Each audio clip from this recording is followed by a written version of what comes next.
Class 10th के कुछ students दृष्टि दोष के बारे में चर्चा करने के लिए कह रहे थे, तो खासकर उन स्टूडेंट्स के लिए हमने आज ये दृष्टि दोष पर ये लेक्चर तैयार किया है।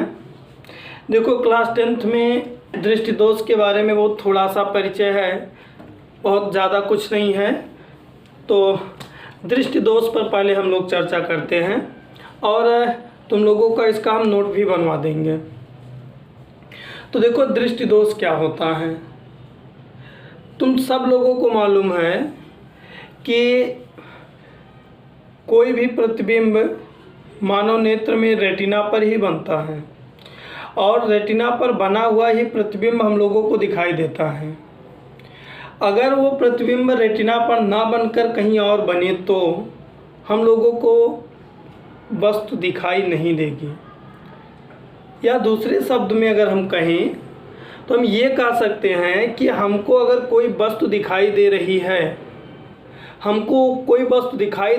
है, तो वो इसलिए दिखाई दे रही है क्योंकि हमको उसका प्रतिबिंब रेटिना पर मिल रहा है या हमारे रेटिना पर उसका प्रतिबिंब बन रहा है। अगर प्रतिबिंब रेटिना पर ना बनकर कहीं और बनता तो हमको नहीं दिखाई देता। हम इस चैप्टर के बीच में अचानक दृष्टि दोष पर लेक्चर ले रहे हैं, इसलिए तुम लोगों को थोड़ा सा एक और टॉपिक समझा दें कि ध्यान दो, कोई भी इमेज, कोई भी प्रतिबिंब जो होता है वो रेटिना पर उल्टा बनता है। ध्यान देना, रेटिना पर जो होता है वो प्रतिबिंब उल्टा बनता है, ब्रेन उसको सीधा समझता है। तो देखो, ब्रेन का समझना और रेटिना पर इमेज का बनना, दोनों के बीच का जो कम्युनिकेशन है वो समझ लो। इमेज जो बनता है वो रेटिना पर उल्टा बनता है और मांसपेशियों की सहायता से जो रेटिना पर इमेज उल्टा बनता है वो इमेज इलेक्ट्रोमैग्नेटिक वेव के रूप में ब्रेन तक पहुंचता है। इस चीज़ को ध्यान देना, जो रेटिना पर इमेज बनता है वो पेशियों के द्वारा या जो भी सिस्टम है उसके द्वारा इलेक्ट्रोमैग्नेटिक वेव के रूप में ब्रेन तक पहुंचता है और ब्रेन उसको समझता है। तो ये बाय चांस बहुत ज़्यादा ज़रूरी नहीं है, केवल सुन लो, समझ लो। अब देखो, फिर से हम रेटिना पर आते हैं। हम क्या कह रहे हैं, हमको कोई भी वस्तु, यहाँ रेटिना वर्ड काफ़ी इम्पॉर्टेंट है, कोई भी वस्तु हमको तभी दिखाई देगी जब प्रतिबिंब रेटिना पर बने। अगर रेटिना से आगे या पीछे बनता है तो वो वस्तु हमको स्पष्ट रूप से नहीं दिखाई देगी। तो जो हम लोग दृष्टि दोष पढ़ रहे हैं, ये देखो, दृष्टि दोष क्या है, यही हमको वस्तु का ना दिखाई देना। जब हम कोई वस्तु या कोई देखने पढ़ने में कोई प्रॉब्लम होने लगती है तो उसको हम दृष्टि दोष कहते हैं। अब प्रॉब्लम देखो कितने तरीके से आ जाती है। जैसे कुछ व्यक्ति हैं, उनको नज़दीक दिखाई देता है, दूर नहीं दिखाई देता। जैसे किसी को समस्या अगर आ गई, कभी कभी मनुष्य ऐसी समस्या आ जाती है कि लोग पढ़ तो लेते हैं लेकिन उनको दूर नहीं दिखाई देती। कभी ऐसी समस्या आ जाती है, दूर दिखाई देती है, नज़दीक नहीं दिखाई देता। कुछ लोगों में दोनों का डिफेक्ट आ जाता है। कुछ लोग कलर पहचानने में दिक्कत करने लगते हैं। ये सब समस्याएं ही दृष्टि दोष कहलाती हैं। ये सब समस्याएं ही क्या कहलाती हैं, दृष्टि दोष कहलाती हैं। यानी किसी वस्तु का क्लियर ना कहीं, मतलब देखने में, पढ़ने में कोई डिफेक्ट जो आ रहा है उसको दृष्टि दोष कहते हैं। अब देखो, हम दृष्टि दोष किसे कहते हैं, इसका सिंपल थोड़ा सा तुम लोगों को परिचित कराएं। जब देखने में समस्या होती है उसे दृष्टि दोष है। और ये दिक्कत कब आएगी कि हमको कहीं कुछ दिखने में समस्या होगी, ये दिक्कत तब आएगी जब प्रतिबिंब रेटिना पर ना बनकर कहीं और बनने लगे। अगर दोनों को हम कंबाइन कर दें, दोनों वर्ड जो हम तुम लोगों को समझाए उसको हम कंबाइन कर दें, तो हम ये कह सकते हैं कि जब प्रतिबिंब रेटिना पर ना बनकर कहीं और बनने लगता है तो हमें वस्तु नहीं दिखाई देती है या स्पष्ट नहीं दिखाई देती है। इस घटना को दृष्टि दोष कहते हैं। तो अब तुम लोग दृष्टि दोष हेडिंग डालकर लिख सकते हो। हेडिंग डाल दो दृष्टि दोष, हेडिंग डाल दो दृष्टि दोष, और दृष्टि दोष में थोड़ा सा लिख डालो, हेडिंग डाल दो दृष्टि दोष, और दृष्टि दोष में लिखो कि जब प्रतिबिंब रेटिना पर ना बनकर, लिख डालो तुम लोग, जब प्रतिबिंब रेटिना पर ना बनकर रेटिना के आगे अथवा रेटिना के पीछे बनता है तो हमें वस्तु स्पष्ट नहीं दिखाई देती है। इस घटना को दृष्टि दोष कहते हैं। ठीक, देखो दृष्टि दोष जनरली 4 तरीके का होता है। एक होता है निकट दृष्टि दोष, एक क्या होता है निकट दृष्टि दोष, दूसरा क्या होता है दूर दृष्टि दोष, दूसरा क्या होता है दूर दृष्टि दोष, तीसरा होता है जरा दूरदर्शिता, तीसरा क्या होता है जरा दूरदर्शिता, जरा दूरदर्शिता, और तीसरा होता है वर्णांधता। ये कुछ अलग ही है वर्णांधता। 3 तरीके की समस्या आती है। ये 4 हमारे दृष्टि दोष होते हैं। तो उसमें फिर नीचे लिख दो दृष्टि दोष मुख्यतः निम्न प्रकार के होते हैं। नंबर 1 निकट दृष्टि दोष, नंबर 2 दूर दृष्टि दोष, नंबर 3 जरा दूरदर्शिता, और नंबर 4 वर्णांधता। यहाँ तक नोट कंप्लीट हो गया। देखो यहाँ तक तुम लोग समझ लिए कि जब प्रतिबिंब रेटिना पर ना बनकर रेटिना के आगे अथवा पीछे बनता है तो इसे दृष्टि दोष कहते हैं। दृष्टि दोष मुख्यतः 4 प्रकार के होते हैं, निकट दृष्टि दोष, दूर दृष्टि दोष, जरा दूरदर्शिता और वर्णांधता। ठीक, अब इसके बाद हम इन पर चर्चा कर रहे हैं। निकट दृष्टि दोष क्या है, एक एक पर हम चर्चा करके आज तुम लोगों को ये सारी चीज़ें बता देंगे। अब देखो निकट दृष्टि दोष क्या है। निकट दृष्टि दोष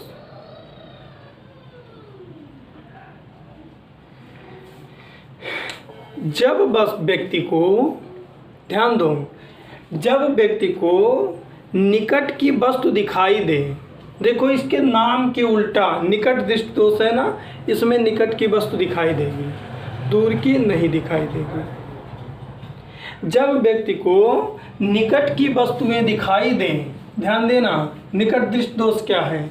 जब व्यक्ति को निकट दृष्टि दोष, जब व्यक्ति को निकट की वस्तु दिखाई दे लेकिन दूर की वस्तु ना दिखाई दे तो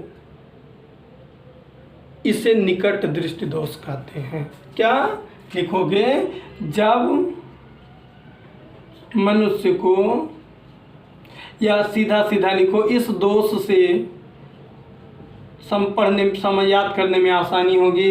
इस दोष से पीड़ित व्यक्ति को निकट की वस्तुएं दिखाई देती हैं, निकट की वस्तुएं तो दिखाई देती हैं किंतु दूर की वस्तुएं नहीं दिखाई देती हैं, दूर की वस्तुएं नहीं दिखाई देती हैं। अब देखो निकट दृष्टि दोष में कुछ क्लियरिटी तुम लोगों को आ गई होगी।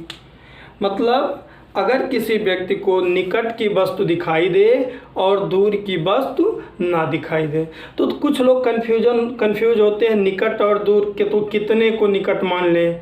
जैसे तुमको पढ़ने में कोई प्रॉब्लम ना हो, जैसे मान लो तुम स्वस्थ मनुष्य हो, हमको आँख में कोई प्रॉब्लम नहीं है, तो हम अपनी इस बुक को अपनी आँख से अगर 25 सेंटीमीटर दूर, ध्यान दो, इस बुक को अपनी आँख से अगर 25 सेंटीमीटर दूर पर रख के पढ़ ले रहे हैं, 25 सेंटीमीटर दूर, तो ये मान लो कि हमको निकट की सारी चीज़ें दिखाई दे रही हैं, लेकिन दूर का मतलब जैसे अपने से कुछ मीटर दूर मान लो सामने दिख नहीं रहा है, धुंधला दिख रहा है।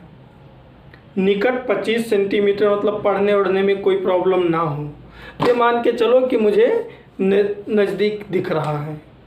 तो देखो निकट दृष्टि दोष क्या है, जब निकट क्लियर नज़दीक की वस्तुएं तो दिख रही हों लेकिन दूर की वस्तुएं ना दिख रही हों, तो उसे हम निकट दृष्टि दोष कहते हैं।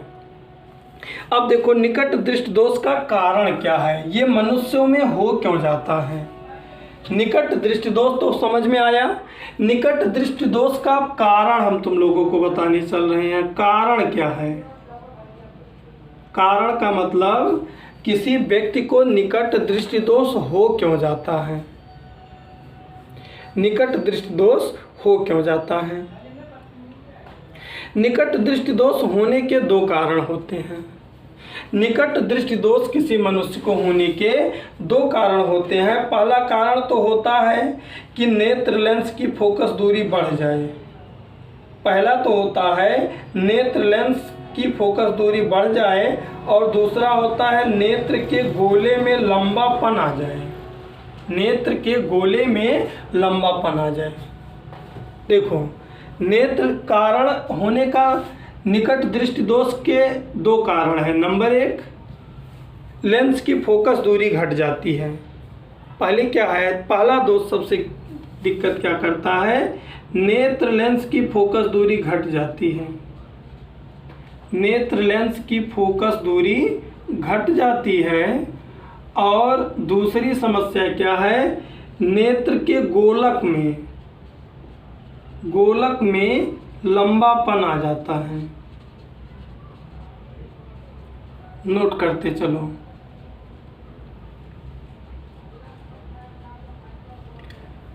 निकट दृष्टि दोष का दोष लिख लिए, क्या है नीचे लिख दो कारण। निकट दृष्टि दोष के दो कारण हैं। पहला कारण जो है वो ये है कि नेत्र लेंस की फोकस दूरी घट जाती है। दूसरा क्या, लंबापन आ जाता है। तो कुछ लोग इन दोनों से कंफ्यूज हैं कि ये नेत्र लेंस की फोकस दूरी घटने का क्या मतलब और लंबापन आने का मतलब क्या। तुम लोगों को नेत्र जब पढ़ाया गया होगा बताया जाता है गोलाकार भाग है। ऐसे नेत्र का गोलक जो है ऐसे गोलाकार होता है ये, और आगे की ओर ऐसे थोड़ा सा उभरा होता है। आगे की ओर क्या होता है, थोड़ा सा उभरा हुआ होता है। यही तुम लोग जानते हो कि तुम लोगों के नेत्र में हम लोगों का लेंस जो आँख का लेंस है उत्तल लेंस की भांति व्यवहार करता है। तो मानव के नेत्र में लेंस यही होता है, यही। और यहाँ रेटिना होती है। यहाँ क्या होती है, रेटिना होती है। अब देखो हम इसका वर्किंग प्रोसीजर समझाएं तब समझ में आएगा तुम लोगों को। ये लेंस है और यहाँ पर क्या होती है, रेटिना होती है। यहाँ क्या होती है, रेटिना होती है।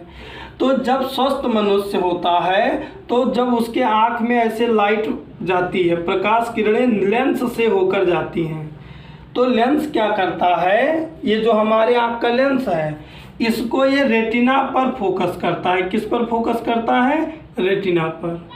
जब वो रेटिना पर फोकस करता है तो हमको वस्तु दिखाई देती है। फिर से ध्यान से देखो, ऐसे गोलाकार नेत्र होता है, यहाँ पीछे रेटिना होती है और यहाँ लेंस होता है।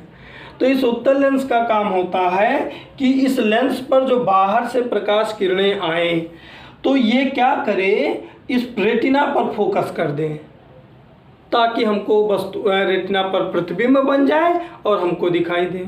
लेकिन क्या होता है, कभी कभी ये जो लेंस है ना ये मांसपेशियों की बनी हुई है, सिलेरी पेशियों की बनी होती है। तो कभी किसी कारणवश खान पान में कमी या कोई फॉल्ट होने के कारण ये जो नेत्र है ना इसकी फोकस दूरी घट जाती है। फोकस दूरी क्या होती है, घट जाती है। तो जब फोकस दूरी घट जाती है तो ये जो प्रकाश किरणों को रेटिना पर ये मिला रहा है वो रेटिना पर नहीं, रेटिना से पहले मिलाने लगता है, यानी लाइट रेटिना तक पहुंचती ही नहीं है। ये पहला कारण है नेत्र लेंस की फोकस दूरी का घटना। इसी को कहते हैं कि नेत्र लेंस की फोकस दूरी घट गई। ठीक। दूसरा, नेत्र के गोलक का लंबा हो जाना। तो हम बता रहे हैं ये गोल है ना, ये थोड़ा सा लंबा चिपटा हो जाता है, थोड़ा सा लंबा चिपटा हो जाता है। तो उसके कारण क्या होता है, ये जो लाइट रेटिना पर मिलनी चाहिए वो रेटिना पर ना मिलकर रेटिना से पहले रेटिना पर ना पड़कर रेटिना से पहले पड़ने लगती हैं। हर हालत में दोनों केस में प्रकाश रेटिना तक नहीं पहुंच पाता है। दोनों कंडीशन में क्या होता है, प्रकाश रेटिना तक नहीं पहुंच पाता है। तो हम बेशक ये भरोसा कर रहे हैं कि दोनों टॉपिक समझ में आ गए होंगे। कारण क्या है, दो कारण हैं निकट दृष्टि दोष के। फोकस दूरी कम हो जाती है। फोकस दूरी कम होने से क्या समस्या आती है कि प्रकाश किरणें रेटिना पर ना मिलकर पहले मिल जाती हैं। दूसरी क्या समस्या हो जाती है कि फोकस दूरी ना कम हो तो कभी कभी नेत्र लेंस ये गोला है ना, ये गोल ना होकर थोड़ी सी चिपटी हो जाती है, बेलनाकार रूप में लंबा, मतलब चिपटी हो जाती है। चिपटी हो जाने से देखो ये लेंस आगे हो जाता है, रेटिना थोड़ा सा पीछे भग जाती है, इमेज नहीं बन पाता है। तो ये तो दो कारण हैं। अब देखो कारण समझ लिए, कारण समझ लिए, तो अब देखो निवारण भी समझना होगा। कारण में ये हो गया। अब फिर नीचे लिखोगे निकट दृष्टि दोष में, अब इतना लिखने के बाद फिर नीचे लिखो निकट दृष्टि दोष में प्रकाश किरणें रेटिना पर ना मिलकर रेटिना से पहले ही मिल जाती हैं। फिर नीचे उसके लिखो कि रेटिना पर प्रकाश किरणें ना मिलकर रेटिना से पहले मिल जाती हैं। अब आगे भी फिर तुम लोगों को लिखना होगा और समझ लो। ये देखो नेत्र है, ठीक है। तो जो व्यक्ति निकट दृष्टि दोष से पीड़ित होता है उसमें क्या हो जाता है, ये जो प्रकाश किरण देखो लेंस है, ये रेटिना यहाँ पर है। तो दिक्कत क्या होता है, ध्यान से समझो। जो लोग निकट दृष्टि दोष से पीड़ित होते हैं उनका ये जो प्रकाश किरणें जा रही हैं ये अंदर रेटिना तक पहुंच ही नहीं पाती हैं, रेटिना से पहले ही मिल जाती हैं यहीं। तो इसके लिए करना क्या पड़ता है, अगर इस व्यक्ति को उत्तल लेंस का चश्मा दे दिया जाए, उचित उत्तल लेंस का चश्मा दे दिया जाए, उसका फिगर यहाँ देखो। अगर इस व्यक्ति को उचित उत्तल लेंस का चश्मा दे दिया जाए, देखो मान लो यही है, यहाँ लेंस है मानव नेत्र का। अब ऐसे जो प्रकाश किरण आ रही है, अगर इसी के रास्ते में उचित अवतल लेंस का चश्मा दे दिया जाए, अवतल लेंस रख दिया जाए, तो तुम लोग जानते हो कि अवतल लेंस प्रकाश किरणों को फैलाता है। तो उसके कारण क्या हो जाएगा, ये प्रकाश किरण जो यहाँ मिल रहा था वहाँ ना मिलकर रेटिना पर मिलने लगेगा और हमारा प्रतिबिंब बनने लगेगा। इसका मतलब एक और टॉपिक समझ लिए, निकट दृष्टि दोष के निवारण के लिए अवतल लेंस के चश्मे का उपयोग किया जाता है। तो अब देख लो निकट दृष्टि दोष क्या है। निकट दृष्टि दोष समझ लिए। कारण क्या है, कारण दो है, नेत्र लेंस की फोकस दूरी कम हो जाती है, नेत्र के गोलक में लंबापन आ जाता है। अब देखो उसके नीचे लिखोगे नेत्र लेंस में प्रतिबिंब रेटिना पर ना बनकर रेटिना से पहले बन जाता है। इसके निवारण के लिए हेडिंग डालकर निवारण लिखोगे। इसके निवारण के लिए व्यक्ति को उचित फोकस दूरी के अवतल लेंस के चश्मे का प्रयोग करना चाहिए।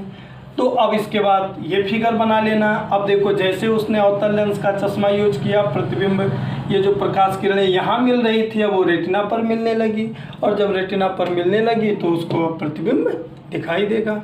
सब मिला जुला के देखो तीन टॉपिक केवल निकट दृष्टि दोष में अब रट लो। निकट दृष्टि दोष में निकट की वस्तु दिखाई देती है, दूर की वस्तु नहीं दिखाई देती है। खत्म निकट दृष्टि दोष।